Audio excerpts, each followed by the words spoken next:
Friends, அனைவருக்கும் வணக்கம். அனைவருக்கும் ஆடி கிருத்திகை நல்வாழ்த்துக்கள். ஆடி கிருத்திகையில் முருகனோட அருள் அனைவருக்கும் கிடைக்க ஆண்டவங்கிட்ட வேண்டிக்கிறேன். இன்றைக்கி காலையில் கண்ணு மூச்சிலேருந்து வேலைனால வேலை அவ்வளோ வேலைங்க.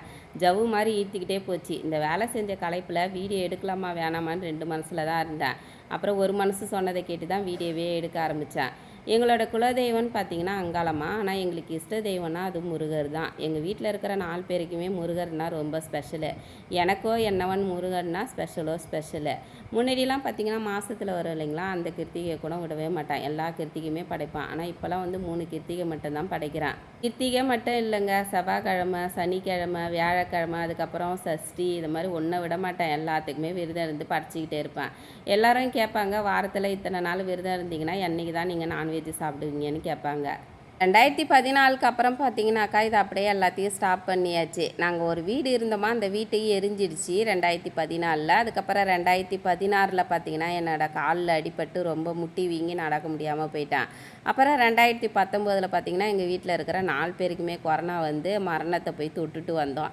அதே 2019 ஒரு 4 மாதம் கொரோனா வந்ததுக்கப்புறம் ஒரு 4 மாதம் கழித்து பார்த்திங்கன்னா எனக்கு டெங்கு வந்து பிளேட்லெஸ் ஃபுல்லாக குறைஞ்சி ரத்தம் ஃபுல்லாக இறங்கிட்டு ஒரு 3 யூனிட் அளவுக்கு தான் ரத்தமே உடம்புல இருந்தது. அந்த அளவுக்கு மரணத்தை போய் தொட்டுட்டு திரும்பி வந்தேன். மரண பயத்தை அப்போ வந்து நான் பார்த்தேன். வீட்டில் இருக்கிறவங்க அத்தனை பேருக்குமே அந்த மரண பயத்தை காமிச்சேன். அதனால் வந்து கடவுள் மேலே எனக்கு வந்து ரொம்ப கோபம் அதிகமாக ஆயிடுச்சு. அதுக்கப்புறமா பார்த்திங்கன்னா அந்த உடம்பும் அந்த அளவுக்கு ஒத்துழைப்பு கொடுக்கவே இல்லைங்களா. அதுக்கப்புறம் எல்லாத்தையுமே அப்படியே ஸ்டாப் பண்ணிட்டேன். நான்வெஜ்ஜு சாப்பிட மாட்டேன். வீட்டில் விளக்கு ஏற்றுவேன், வத்தி ஏற்றுவேன், எல்லாமே செய்வேன். ஆனால் வந்து பார்த்திங்கன்னா 3 கிருத்திகை மட்டும் படைப்பேன்.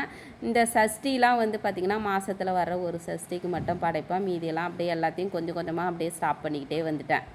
கடவுள் மேலே கோபம் இருக்குது. ஆனால் வந்து அந்த கடவுளை வந்து முழுமையாக எனக்கால வெறுக்க முடியல. இந்த அளவுக்கு கொஞ்சம் நடமாடுறதுக்காக இந்த கடவுள் தான் காரணமாக இருப்பார் அப்படின்னு சொல்லிட்டு நான் முடிஞ்ச அளவுக்கு என்னால் எதெல்லாம் செய்ய முடியுமோ அதெல்லாம் செஞ்சு எப்போல்லாம் படைக்க முடியுமோ அப்போல்லாம் படைச்சிக்குவேன். இன்றைக்கி வந்து ஆடி கிருத்திகைன்னு சொல்லிட்டு வடை, பாயாசம், அப்போல்லாம் உருளைக்கிழங்கு இதை வச்சு சிம்பிளாக படைச்சிக்கிட்டேன். முருகருக்கு பெருசாக எதுவுமே தேவையே இல்லை. கொஞ்சமாக பொங்கல் செஞ்சு வச்சு படைக்கலாம். அதுவும் முடியலனாக்கா கொஞ்சம் மாவிளக்கு போட்டுட்டு அது பக்கத்தில் வந்து ஒரு தேங்காய் உடச்சி வச்சு படைச்சாலே முருகருக்கு போதுமான ஒரு பிரசாதம் தான். வீடியோ பிடிச்சா லைக் பண்ணுங்கள். Bye friends, love you.